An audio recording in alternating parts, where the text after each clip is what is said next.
ఈ ఆర్ఎస్ఎస్ దాని భావజాలము ఈ భూస్వామ్యానికి అనుకూలమైన భావజాలంతో మీ వ్యవసాయ కార్మికులకు, పేదలకు, అనగారిన వర్గాలకు నష్టం ఏం జరిగింది? మొదటి నష్టం ఉపాధి హామీ. గత ప్రభుత్వం 4% నిధులు ఇస్తే ఈ ప్రభుత్వం 1.37%, అంటే 2,50,000 కోట్లు రావాల్సిన బడ్జెట్ ని 86,000 కోట్లు కుదించారు. అంటే సుమారు 1,50,000 కోట్లకు పైగా అఫీషియల్ ఫిగర్స్ తెలియజేస్తూనే తగ్గించామని. వ్యవసాయ కార్మికులకి, గ్రామీణ పేదలకి 1,50,000 కోట్ల రూపాయలు, 1,20,000 కోట్లు అంటే ఎంత ప్రభావాన్ని కలగజేస్తాయి. ఇది ఒకటి. ఆర్థికంగా వ్యవసాయ కార్మికుల మూలాల మీదనే దెబ్బతీశారు. ఈ రెండోది ఏమిటి, కాంగ్రెస్ పార్టీకి వ్యవసాయ కార్మికుల మీద, సామాజిక తరగతుల మీద ప్రేమ లేదు, కానీ వాళ్ళ వర్గ ప్రయోజనాల కోసమైనా కొన్ని సంస్కరణలు తీసుకొని వచ్చారు. ఆ రోజు ధనిక రైతాంగాన్ని సృష్టించుకోవటానికి, తయారు చేయడానికి, వాళ్ళ ప్రయోజనాల కోసం. దానివల్ల కొన్ని భూ సంస్కరణ చట్టాలు వచ్చినాయి. ఈ భూ సంస్కరణ చట్టాల వల్ల బెంగాల్ గాని, కేరళ గాని, త్రిపుర గాని, కాశ్మీర్ గాని మరికొన్ని ప్రాంతాల్లో 1,00,000 ఎకరాల భూములు పేదల దగ్గరకు వచ్చాయి. ఇప్పుడు బీజేపీ దీని రివర్స్ ల్యాండ్ రిఫార్మ్స్ అమలు జరుగుతుంది. అంటే రివర్సల్ వాళ్ళది ఏమిటంటే అభివృద్ధి పేరుతో పేదలకు పంచిన భూములన్నీ తిరిగి తీసేసుకోవటం, బలవంతంగా లాక్కోవడం. కంపెనీలకు ఇస్తున్నారు, అదానికి ఇస్తున్నారు, అంబానీకి ఇస్తున్నారు, corporate company. For example pharma city ఉంది మన దగ్గర, హైదరాబాద్ చుట్టూ ఎయిర్పోర్ట్, ఫార్మా సిటీ ఎయిర్పోర్ట్ ఏరియాలో ఉంది, నాగార్జున సాగర్ రూట్ లో ఉంది, సాగర్ ఉంది. దానికి 30,000 ఎకరాలు కేసీఆర్ గారు తీసుకున్నారు. అదే దుర్మార్గం అయింది, మేము వ్యతిరేకించాం. ఫార్మా సిటీకి 30,000 ఎకరాలు ఎందుకు? ఇప్పుడు నీమ్స్ అక్కడ 20,000 ఎకరాలు తీసుకున్నారు. తర్వాత రింగ్ రోడ్డు పేరుతో 1,000 ఎకరాలు తీసుకుంటున్నారు. అంటే 100 ఎకరాలు అవసరమైన దగ్గర 1,000 ఎకరాల భూములు తీసుకుంటున్నారు బలవంతంగా. 2013 భూసేకరణ చట్టం, బీజేపీ భూసేకరణ చట్టాన్ని అమలు జరగట్లేదు. ఆ భూసేకరణ చట్టంలో చెప్పింది ఏమిటంటే, మీరు అభివృద్ధి కోసం తీసుకోవాల్సి వచ్చినప్పుడు దళితులు, గిరిజనులు, చిన్న సన్నకారు రైతులు భూమి తీసుకోవడానికి వీల్లేదు. పొరపాటున తీసుకోవాల్సి వస్తే ఆల్టర్నేటివ్ భూమిని చూపించండి. ఆల్టర్నేటివ్ భూమిని కూడా ఇవ్వటానికి సాధ్యం కానప్పుడు కాంటుబట్టు అయితే మీరు అక్కడ ఒక SEZ ఒక పరిశ్రమ కనుక వస్తే ఎంతైతే ఆ భూమి రేటు పెరిగిద్దో దానికి 4 రెట్లు కలిపి ఇవ్వండి అని ఒక మాట దాని ఇంట్రడక్షన్ లో ఏం చెప్పారంటే, భూములు ఇవ్వటం అంటే సమాజం కోసం త్యాగం చేస్తున్నారు అని కూడా చెప్పారు. ఇప్పుడు బీజేపీ వచ్చిన తర్వాత భూసేకరణ చట్టాన్ని పక్కన పడేశారు. ఇప్పుడు అడ్డగోలుకు భూములు తీసేసుకుంటున్నారు. అది మాకు జరుగుతున్నటువంటిది. ఇక మూడోది ఏమిటి, రాజ్యాంగంలో మన ఈక్వాలిటీ గురించి చెప్పాం. మన రాజ్యాంగం 14 నుంచి 17 ఆర్టికల్స్ దాకా అంటరానితనాన్ని నిషేధించాము, అదని అందరికీ సమాన హక్కులు అన్నాము. రాజ్యాంగం 39 ABCD చూసుకుంటే మీకు తెలుసు, దాంట్లో ఉంది భూ పంపిణీ జరగాలి, కేంద్రీకరణ కూడా, ఇవన్నిటి గురించి మనం చెప్పాం. ఇవాళ బీజేపీ రాజ్యాంగానికి సవాలుగా తయారైపోయింది. అసలు ఇప్పుడు SC/ST అట్రాసిటీ యాక్ట్ ఉంది. SC/ST అట్రాసిటీ యాక్ట్ మీద పెట్టిన కేసులు, సెక్షన్ 3 ద్వారా పెట్టిన కేసులు కూడా స్టేషన్ లో బెయిల్ వచ్చేస్తుంది. ఇప్పుడు వచ్చినటువంటి న్యూ లాస్ వల్ల. ఒకప్పుడు కనీసం 10 రోజులు 15 రోజులు జైలుకు పోకపోతే బెయిల్ వచ్చేది కాదు. కారణం ఏంటి, అంటరానితనాన్ని పాటించే వాళ్ళకు ఒక హెచ్చరికగా ఉండాలి. ఎవరైనా గనక దళితుల మీద, మహిళల మీద, గిరిజనుల మీద దాడులు చేస్తే, ఏలం చేస్తే, కులం పేరుతో అవమానపరిస్తే జైలుకు పోయి 15-20 రోజులు ఉండటం అనేది ఒక పెద్ద వార్నింగ్ లాంటిది. బీజేపీ ఇప్పుడు కొత్త చట్టాలు అది లేకుండా చేసేసింది. భయం ఉండేది, అసలు భయపడేవాళ్ళు ఎందుకని ఆ చట్టం ఉందనేది. ఇవాళ భయపడటమే కాకుండా, చట్టాన్ని సవరించడమే కాకుండా, అంటరానితనాన్ని పోషించేటట్టు పాటిస్తున్న వాళ్ళకి ప్రభుత్వం అండగా ఉంటా ఉంది. స్టేట్ స్పాన్సర్స్ అట్రాసిటీ జరుగుతున్నాయి. ప్రభుత్వం యొక్క ప్రేరణతో ఆధ్వర్యం జరుగుతుంది. ఇది మాకు నష్టమే.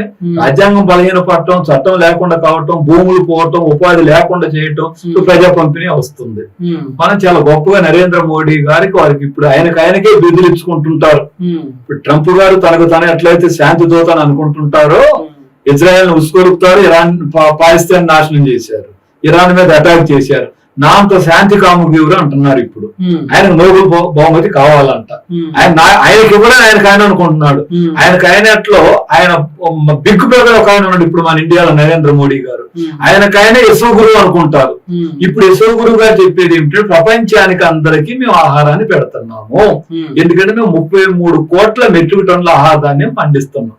రియల్ మన భారతదేశం 28 నరేంద్ర మోడీ ప్రధానమంత్రి అంటే గత 10 సంవత్సరాల క్రితం 25-26 కోట్ల మెట్రిక్ టన్నులు ఉంటే ఇవాళ 33 కోట్ల మెట్రిక్ టన్నులు.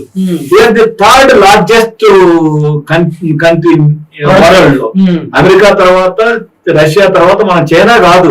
చైనా దగ్గర ఉన్న భూమి అంతా మన దాంట్లో 70% సగమే ఉంది, 70 కూడా లేదు. ఆయన వాళ్ళ ఆహార ధాన్యాలు అదే సంగతి, ఇది సందర్భం కాదు, మరి దాని గురించి కూడా మాట్లాడదాం.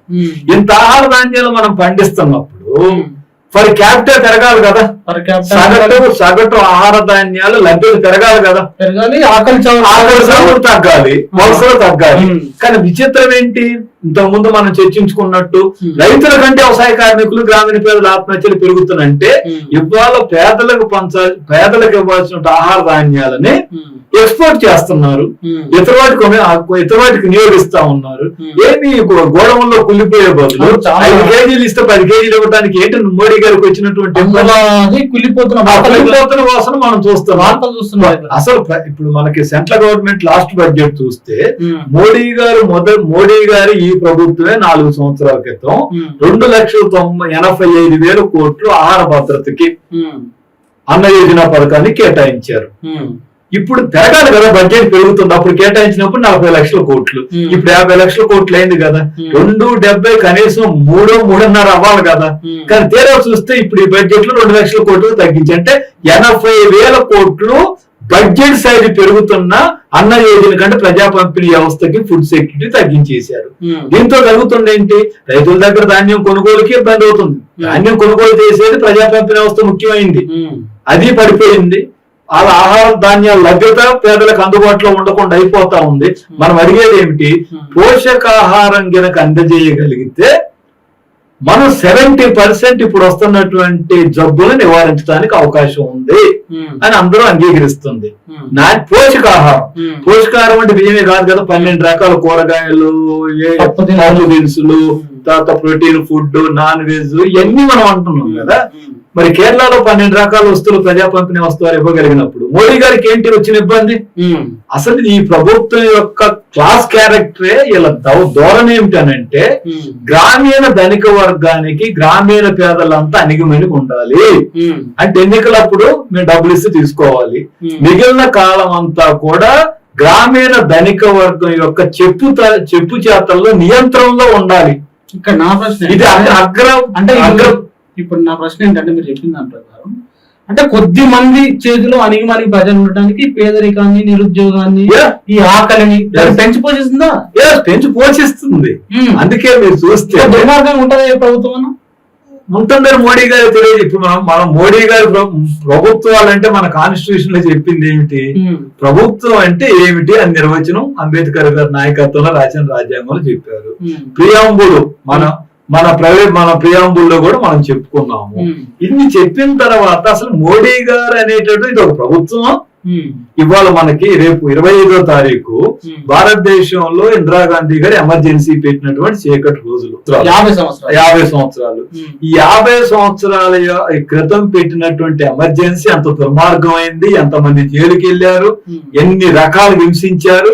ఇవాళ భారతదేశానికి ఆ ఎమర్జెన్సీ అంటే ఒక చీకటి రోజులు గుర్తు చేస్తున్నాయి. దాన్ని ప్రతిఘటించారు ప్రజలు, ఇందిరాగాంధీని ఓడించారు.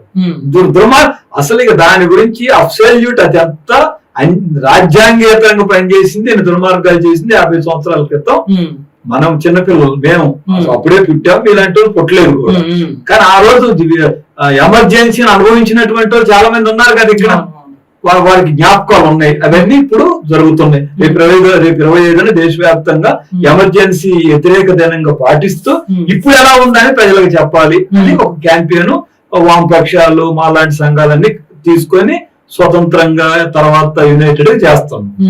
ఇప్పుడు అసలు మోడీ గారు ప్రజాస్వామ్యం ఉందా మన దగ్గర? ఎవరైనా ప్రశ్నించే అసలు అడిగే అవకాశం ఉందా? ప్రభుత్వ మంత్రులను కలిసే అవకాశం ఉందా? పార్లమెంట్ లోకి ప్రేక్షకులు రానివ్వరు, మంత్రులు టైం ఇవ్వరు. అసలు ఎక్కడన్నా మీటింగ్ జరుగుతుందో మంత్రులను కలుద్దామని అంటే గృహ నిర్బంధం చేస్తారు, ప్రశ్నించడాన్ని అనుమతించరు. ఇందిరాగాంధీ పెట్టినటువంటి అది ఎమర్జెన్సీ ప్రకటించి పెట్టారు. గత 11 సంవత్సరాలుగా భారతదేశంలో అప్రకటిత అంటే ప్రకటించకుండానే ఎమర్జెన్సీ అమలవుతుందా, దానికంటే ప్రమాదంగా అమలవుతుంది. ఇలా బీజేపీ వాళ్ళు ఎమర్జెన్సీకి వ్యతిరేకంగా సంవత్సరం పాటు పెద్ద క్యాంపెయిన్